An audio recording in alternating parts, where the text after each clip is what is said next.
गणगण गणात होते. आज आपण विजय ग्रंथ ओळी क्रमांक 11 ते 15 बघूया. गजानन महाराज विजय ग्रंथ अध्याय 1 ओळी क्रमांक 11. तू सर्व साक्षी जगदाधार, तू व्यापक चराचर, करता करविता सर्वेश्वर, अवघे काही तूच तू.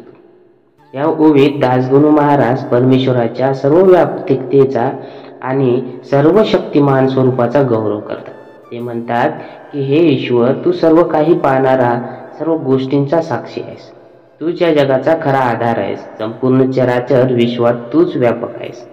सृष्टीतील प्रत्येक घटक, प्रत्येक जीव, प्रत्येक क्रिया तुझ्या इच्छेनेच घडते. करता करविता सर्वेश्वर तूच आहेस. म्हणून अवघे काहीही घडत असेल ते तुझ्याच अधीन आहे, तुझ्याच रूपाने आहे. येथे सर्व साक्षी हा शब्द महत्वाचा आहे. मनुष्याला मर्यादित ज्ञान असते. आपल्याला काहीच दिसते, काहीच कळते, पण देव सर्व काळ, सर्वत्र आणि सर्व गोष्टींचा साक्षी करतो. आपण काय करतो, कसा विचार करतो, कुठे आहोत, हे सर्व त्यांच्या दृष्टीसमोर आहे. जगदाधार म्हणजे विश्वाचा पाया, आधारस्तंभ. घराला पाया असतो तेव्हाच घर टिकते, त्याचप्रमाणे संपूर्ण सृष्टी ईश्वराच्या आधाराने टिकून आहे. व्यापक चराचर म्हणजे स्थावर, जंगम, निसर्ग, ग्रह, तारे, जल, वायू, प्राणी, माणसे या सगळ्यात देवाचा व्याप आहे. तो प्रत्येक गोष्टीत प्रगट आहे. करता करविता म्हणजेच या शब्दातून सांगितले आहे की मनुष्याला वाटते की मीच करतो, पण खरी शक्ती परमेश्वराचीच असते. आपण फक्त निमित्त मात्र आहोत. यामुळे अहंकार न ठेवता नम्रतेने काम करावे, हा जीवनधडा येथे आहे. ही ओवी आपल्याला शिकवते की ईश्वर सर्वत्र आहे. आपण कितीही सामर्थ्यवान समजत असलो तरी खरा करणारा तोच आहे. म्हणून प्रत्येक कृती नम्रतेने, भक्तिभावाने आणि देवकृपेवर विसंबून करा. गजानन विजय ग्रंथ अध्याय 1 ओळी क्रमांक 12 बघा. जगजन आणि जनार्दन तूच एक परिपूर्ण, सगुण आणि निर्गुण तूच की रे माय बाप. या ओवीत दासगणू महाराज ईश्वराच्या अखंड आणि सर्वव्यापी स्वरूपाचे सुंदर वर्णन करतात. ते म्हणतात, हे प्रभू, हे पांडुरंगा, हे गणेशा, जगजन आणि जनार्दन हे तिन्ही तूच आहेस. या सृष्टीत जे भौतिक जग आहे, जे सजीव प्राणी आहेत आणि जे सर्वांचा पालन करता परमेश्वर आहे, ते सर्व तूच आहेस. तूच एक परिपूर्ण सत्य आहेस. सगुण रूपात भक्तांना दर्शन देणारा आणि निर्गुण स्वरूपाने सर्वत्र वापणारा तूच आहेस. म्हणून आम्हा भक्तांसाठी तूच खरा मायबाप आहेस. जग म्हणजे स्थावर, जंगम, विश्व.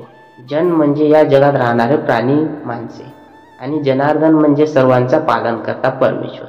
या तिन्ही गोष्टी भिन्न दिसतात, पण प्रत्यक्षात त्यांचा आधार आणि मूळ एकच आहे, ईश्वर. सगुण आणि निर्गुण तूच म्हणजे याचा अर्थ असा की देवाला दोन रूपे. भक्तांच्या आर्ततेमुळे तो सगुण रूपाने म्हणजेच मूर्ती, अवतार किंवा मानवी रूपात प्रगट होतो.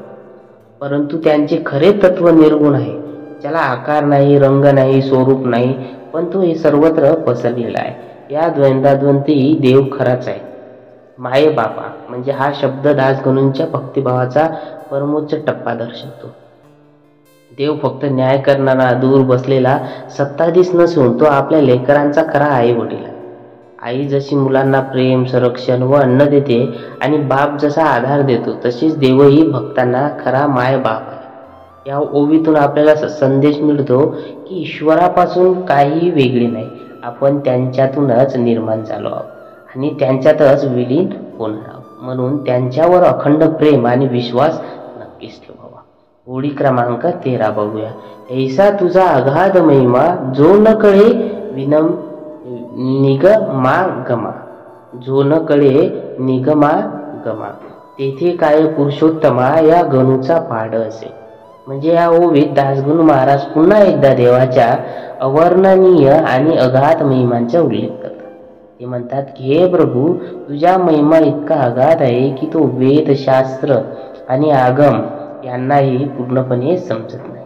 ज्यांना शतकानुशतके साधना, तपस्या आणि चिंतानेही हा गूढ समजत नाही, तेथे मग माझ्यासारखा सामान्य दासगणूला तुझ्या खरा महिमा कसा करणार? निगमा गमा म्हणजेच वेद, उपनिषदे, आगम, धर्मशास्त्र ही सर्व परमेश्वरांचे स्वरूप सांगण्याचा प्रयत्न करतात. पण देवांचे स्वरूप इतके गहन आहे की शब्दापलीकडे आहे. शास्त्रे केवळ दिशा दाखवतात, पण त्यांचा संपूर्ण अनुभव देवकृपेशिवाय येत नाही. दासगणू येथे आपली मर्यादा मान्य करतात. ते म्हणतात, पुरुषोत्तमा, जे महान ऋषी मुनी तत्वज्ञानीही तुझ्या स्वरूपाचे पूर्ण आकलन करू शकले नाहीत, तेथे मी एक लहानसा भक्त तुझ्या महिमांचा अचूक वर्णन कसं. या विचारातूनच त्यांची नम्रता, विनम्रता आणि भक्तिभाव स्पष्ट दिसतो. पण हाच खरा संदेशही येथे आहे. ईश्वरांचे पूर्ण आकलन हे बुद्धीने नाही तर भक्तिभावाने होते. मनुष्याला आपली मर्यादा समजली, अहंकार वरून पडला आणि मनात प्रामाणिक भक्ती जागी झाली की तेव्हा ईश्वर आपला अनुभव स्वतः देतो. या ओळीतून आपल्याला शिकायला मिळते की ज्ञान आणि शास्त्र मर्यादित आहे, पण भक्ती अमर्याद आहे. ईश्वराच्या महिमांचे खरे आकलन करायचे असेल तर नम्रता, श्रद्धा आणि भक्तिभाव हाच एकमेव मार्ग आहे. नंतर बघूया ओळी क्रमांक 14.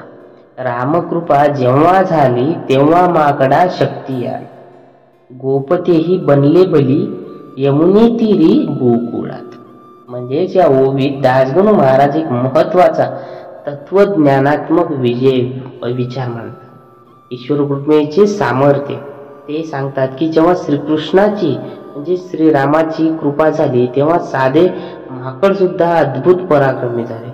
सुग्रीव, हनुमान, जांबुवान आणि इतर वानरसेना यांच्या अंगी दैवी सामर्थ्य आले आणि त्यांनी रावणासारख्या बलाढ्य राक्षसांचा पराभव करण्याला रामाला मदत केली.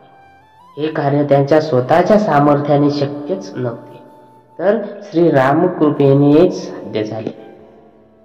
त्याचप्रमाणे गोपतेही बनले बली, म्हणजेच साधे गोकुळातील गोपाळ सामान्य गायी राखणारे गोवाले तेही श्रीकृष्णाच्या कृपेने बलाढ्य झाले.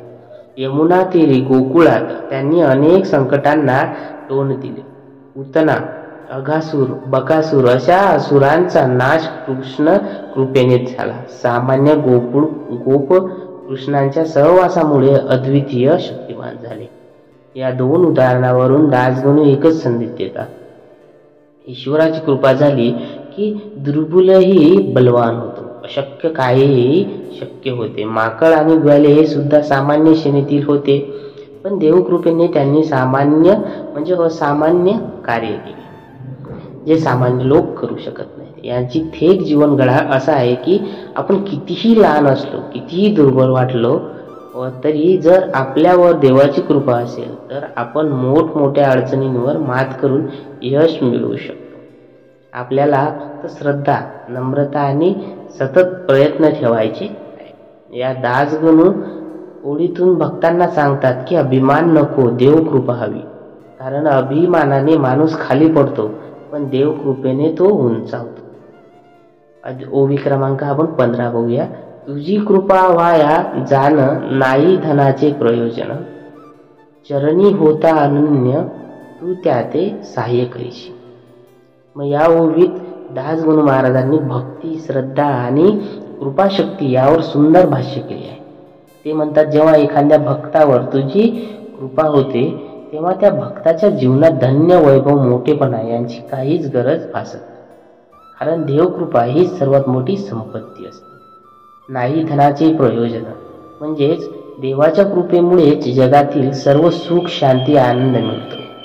भौतिक संपत्ती नुसती असली तरी ती मन शांती देत नाही, पण देवाच्या चरणाशी जोडलेला खरा भक्त मात्र धन नसतानाही समाधान राहतो. चरणी होता अनन्य म्हणजे जो भक्त पूर्णपणे अखंड भावनेने देवाच्या चरणाशी जोडलेला राहतो त्याला देव स्वतः सहाय्य करतो. त्यांच्या आयुष्यात अडचणी आल्या तरी तो कधीच एकटा पडत नाही, कारण भगवंतच त्याचा आधार असतो. ही ओवी साध्या शब्दात पण खोल तत्वज्ञान सांगते. ईश्वर कृपा मिळवण्यासाठी भौतिक श्रीमंती आवश्यक नाही. खरे साधन म्हणजे अनन्य भक्ती, म्हणजे देवाशिवाय दुसरा कोणीही आधार नाही ही निश्चयी भावना. अशा भक्ताला देव कधीच सोडत नाही. तो स्वतः संकटात मदत करतो, योग्य मार्ग दाखवतो आणि शेवटी मोक्षापर्यंत पोहोचतो. याचा जीवनातील धडा असा की आपण किती श्रीमंत किती गरीब आहोत याला फारसा अर्थ नाही. महत्त्वाचे म्हणजे आपण देवाच्या चरणाशी किती जोडलेले आहोत. धनावर अवलंबून आहोत राहण्याऐवजी देवावर श्रद्धा ठेवली तर जीवन खऱ्या अर्थाने सुरक्षित आणि यशस्वी होतो. गणगण गणात पोते, गणगण गणात पोते. यानंतर आपण जे श्लोक आहेत ते आपण नेक्स्ट व्हिडिओमध्ये बघतो, कारण व्हिडिओ हा खूप लांब चालत आहे. त्यामुळे आपण याच्यानंतरची जे श्लोक आहेत ते आपण नेक्स्ट व्हिडिओमध्ये बघू. जय गजानन माऊली.